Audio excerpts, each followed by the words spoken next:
So hello dear friends. बहुत दिनों के बाद आज कुछ मैं पढ़ा रही हूँ। मुझे बीच बीच में मैसेज भी आते थे बहुत सारे लोगों के कि बस इतना ही था क्या, इतना ही पढ़ाना था क्या, यूट्यूब चैनल बंद हो गया क्या। तो ऐसा नहीं है, मैं ये वीडियोस जो है वो खुद के लिए बनाती हूँ so that I can revise it multiple times from my own videos. मुझे दिक्कत होती है थोड़ी सी, अगर कुछ टॉपिक मुझे समझ नहीं आ रहा है तो मैं उस पर वीडियो बना देती हूँ। तो इसी वजह से मैंने ये टॉपिक लिया है। जैसे हमारे कर्व फिलिप्स कर्व हो गया, लाफर कर्व हो गया, लॉरेंस, ये सब कुछ जो कर्व है ना इकोनॉमी के पर्सपेक्टिव से, तो मुझे ये इसमें थोड़ी दिक्कत होती है।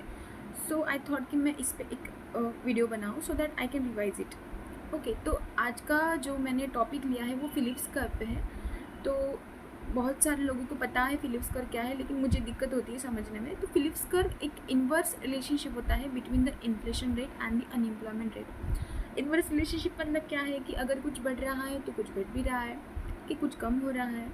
तो इन्फ्लेशन जैसे जैसे बढ़ेगा, एक मिनट, तो इन्फ्लेशन जैसे जैसे बढ़ेगा तो वैसे वैसे अनएम्प्लॉयमेंट रेट कम होगा, मतलब एम्प्लॉयमेंट बढ़ेगा।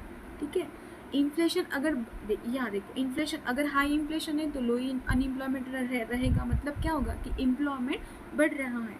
वही अगर लो इन्फ्लेशन रहेगा तो उसमें पॉसिबिलिटी है कि बहुत ज़्यादा हाई एम्प्लॉयमेंट, मतलब एम्प्लॉयमेंट कम हो रही है। तो ये इन्वर्स रिलेशनशिप हो गया between the inflation rate and the unemployment rate.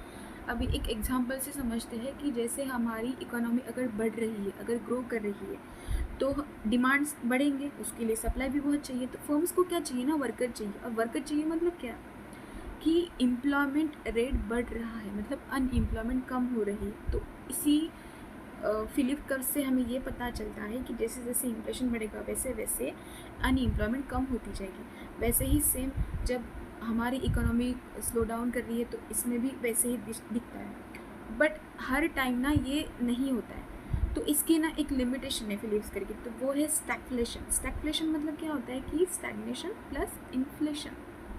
ठीक है, जैसे कि अगर इन्फ्लेशन बढ़ रहा है तो ज़रूरी नहीं है कि अनएम्प्लॉयमेंट रेट भी कम हो रहा है। हो सकता है कि इन्फ्लेशन अगर बढ़ रहा है तो एम्प्लॉयमेंट भी कम हो रही है, मतलब अनएम्प्लॉयमेंट भी बढ़ रहा है। मतलब ये इन्वर्सली प्रोपोर्शन का अब यहाँ पे सिनारियो नहीं दिखेगा।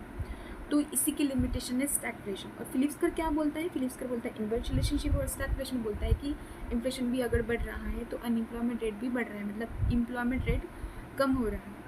So that is Phillips curve and the stagflation.